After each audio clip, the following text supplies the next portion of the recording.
उत्तर प्रदेश में 10 विधानसभा सीटों के ऊपर उपचुनाव प्रस्तावित है और उसमें से एक सीट जिस पे सबसे ज़्यादा दंगल मचा हुआ है वो सीट है कानपुर की सीसामऊ सीट। दंगल इसलिए मचा हुआ है क्योंकि ये सीट एक ऐसी है जिस पे हर एक पार्टी की नज़र है। अगर हम बात करें भारतीय जनता पार्टी की, तो भारतीय जनता पार्टी ने चूंकि 2002 के बाद से ही इस सीट पर कभी अपनी जीत दर्ज नहीं कराई, इसलिए पूरा का पूरा उनका जो अमला है वो इस सीट के लिए लगा हुआ है। और सिर्फ इतना ही नहीं, बल्कि इस सीट पर बीजेपी के शहर से जितने भी नेता हैं उनमें से शायद 90% नेता ये चाहते हैं कि टिकट उनको मिल जाए।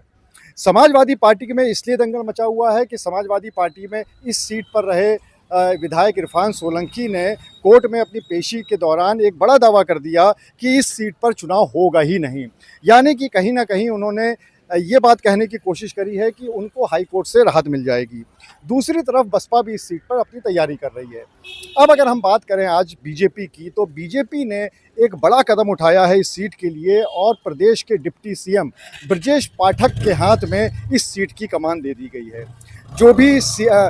डिप्टी सीएम हैं या सीएम हैं और बड़े संगठन के नेता हैं, उनके ऊपर एक एक दो सीटों की कमान दी गई है और उसी के तहत सीसामऊ की सीट ब्रजेश पाठक के कमान में दी गई है। सबसे बड़ी बात यह है कि इस यहाँ की सीट के प्रभारी सुरेश खन्ना पहले ही बनाए जा चुके हैं, जो कि एक अपने क्षेत्र के कद्दावर नेता माने जाते हैं, मंत्री माने जाते हैं, और उनको भी इसीलिए इस सीट पर प्रभारी बनाया गया था और उसके बाद लगातार वो इस सीट पर बैठकें भी कई बार करने आ चुके हैं। इसके अलावा कुछ दिन पहले ही एक और मंत्री नितिन अग्रवाल वो भी इस सीट पर आए थे बैठकें करने के लिए, और इस सीट पे जो अलग अलग वर्ग हैं, चाहे वो वैश्य हों चाहे वो सिख हों, उन सभी वर्गों के साथ उन्होंने बैठक भी की थी।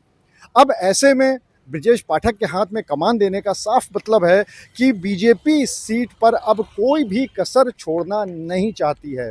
वो किसी भी हालत में उपचुनाव की जितनी भी सीटें हैं वो तो जीतना चाहती है ही, लेकिन उसके साथ साथ खासकर जो सीसामऊ सीट है इस पे वो अपनी जीत दर्ज कराना चाहती है। हालांकि अगर जानकारों की बात माने और जो राजनीतिक विशेषज्ञ हैं उनकी बात माने, तो ये सीट इतनी आसान नहीं होगी बीजेपी के लिए, क्योंकि तकरीबन 2075 बूथ हैं और उसमें से 60 बूथ लोकसभा चुनाव में ऐसे थे जिनमें बीजेपी को 10 से कम वोट मिले हैं। तो ऐसे में अगर देखा जाए तो 60 सीटों पर 10 से कम वोट मिलने का मतलब ये है कि बहुत अच्छी स्थिति में बीजेपी इस सीट पर नहीं दिखाई पड़ रही है। दूसरी बात ये कि जो लोकसभा चुनाव में भले ही बीजेपी यहाँ से सीट अपनी जीत गई थी और सांसद रमेश अवस्थी को बनाया गया था, लेकिन उसमें एक बात ज़रूर थी कि जो इतना कम जीत का मार्जिन था